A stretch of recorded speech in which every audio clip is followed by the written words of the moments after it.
అందరూ చెప్తారు ఇక్కడ, ప్రతి ఒక్కరిని అడిగినా ఎవరిని అడిగినా అంటే అన్ని గ్రామాల్లో ఉన్నాయి.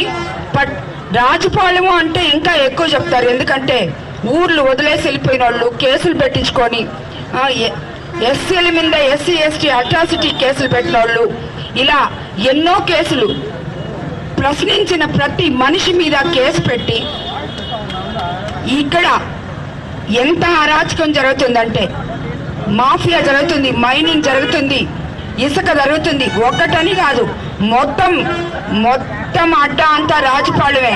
కాబట్టి మీకందరికి చెప్తున్నాను, నేను రాజుపాలెము అంటే అందరినీ భయభ్రాంతుల్ని చేసి వదిలిపెట్టారు ఇన్ని రోజులు. కానీ నేను ఎమ్మెల్యేనైతే రాజుపాలెంలో ఉన్న ప్రతి ప్రజలు రాజుల్లాగా బతకొచ్చు అని చెప్పి మీకందరికీ మాటిస్తున్నాను.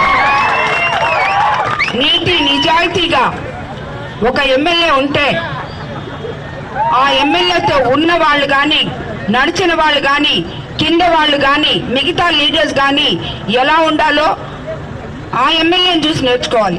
ఎమ్మెల్యేనే అవినీతి పరుడైతే మిగతా వాళ్ళందరూ కూడా అవినీతి పరులు అవుతారు. అది మర్చిపోయి ఆ ఎమ్మెల్యే నిద్ర లేస్తే అందరినీ అవినీతి పరులు అంటాడు. వేమిరెడ్డి ప్రభాకర్ రెడ్డి అవినీతి పరుడు అంటాడు, పార్టీ వదిలేసి వెళ్ళిపోయాడు అంటాడు. ఆయన తెలుగుదేశంలో ఎన్నోసార్లు పార్టీ మారున్నాడు. ఆయన కాంగ్రెస్ లో నుంచి తెలుగుదేశంకి వచ్చాడు, తెలుగుదేశం నుంచి కాంగ్రెస్ పోయాడు, ఎక్కడ గెలిస్తే అక్కడ ఉన్నాడు. అది వెన్నుపోటుతనమే కానీ వేమిరెడ్డి ప్రభాకర్ రెడ్డి గారు ఏ రోజైనా సరే రాజకీయం చేసినా చేయకపోయినా నీతి నిజాయితీగా ఆయనకంటూ కొన్ని ప్రిన్సిపల్స్ ఉంటాయి, అవి ఒక్క అడుగు కూడా దాటడు. కాబట్టి వీళ్ళందరికీ వేమిరెడ్డి ప్రభాకర్ రెడ్డి గారు అంటే ఒక నమ్మకం ప్రజలకి. ఆయన గురించి మాట్లాడే అర్హత ఏ ఒక్కరికి లేదు. ఈ రోజు నెల్లూరు నుంచి ఎంపీగా ఆయన పోటీ చేస్తున్నారంటే ఆయనకంటూ ఆయన అభిమానులు, ఆయన్ని అభిమానించే జనం ఎంతో మంది ఉన్నారు. ఎందుకంటే ఉదయగిరి నుంచి ఇక్కడ నెల్లూరు వరకు ఆయన ఏ ఊరు, ఏ ప్రజలు, ఎవరు అసలు రాజకీయాలకు మనం వస్తామా లేదా అనేది కూడా ఆలోచించలేదు. కులమతాలకు అతీతంగా, పార్టీలకు అతీతంగా ఇప్పటి వరకు సేవ చేశారు. కాబట్టి ఈ అవినీతి పరులకి ఆయన గురించి మాట్లాడే అర్హతే లేదు. ఇక నా గురించి అంటారా, అసలు వాళ్ళు ఏం మాట్లాడతారో తెలియదు. మీరు అవినీతి చేశారయ్యా, అది చెప్పండి, అసలు ఎందుకు చేశారు, ఇంత గ్రావెల్ దోసేశారు, ఇంతకి ఇసుకెత్తుకుపోయారు, దాని గురించి ఆన్సర్ చేయండి, ఎక్కడుంది అది, ఆ డబ్బు ఎక్కడుంది అని చెప్పి నేను అడుగుతుంటే ఎంతసేపు నా గురించి ఏదో నిన్న కూడా ఏదో మాట్లాడాడు. ఆ తెలుగుదేశం నాయకులు, బీజేపీ నాయకులు, అదేవిధంగా జన సైనికులు ఎంతో ఘనంగా స్వాగతం పలికారు. వాళ్ళ ఏ గ్రామానికి వెళ్ళినా, ఈ తీర ప్రాంతాల గ్రామాలు, వాళ్ళ అభిమానం మనం తట్టుకోలేము. అసలు అంత గొప్ప అభిమానం చూపిస్తారు వాళ్ళు. అదేవిధంగా ఈరోజు ఇక్కడికి వచ్చినప్పుడు కూడా వాళ్ళు చూపించిన అభిమానం వల్ల 11 గంటలకు అయిపోవాల్సిన ప్రచారం 1 గంటగా వస్తుంది. కాబట్టి ఈరోజు ఇక్కడ వాళ్ళందరికీ చెప్పడం జరిగింది. వాళ్ళ చంద్రబాబు నాయుడు గారు ఈ ముఖ్యమంత్రి చేసుకుంటే మనకి ఏమేమి సంక్షేమాలు, అభివృద్ధి ఉంటాయో వాళ్ళకందరికీ ఎక్స్ప్లెయిన్ చేసి చెప్పడం జరిగింది. అదేవిధంగా వాళ్ళందరూ విని చాలా సంతోషపడారు.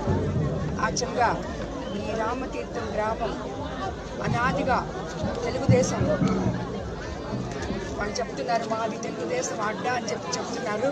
కాబట్టి అందరూ వన్ సైడ్ ఉన్నారు.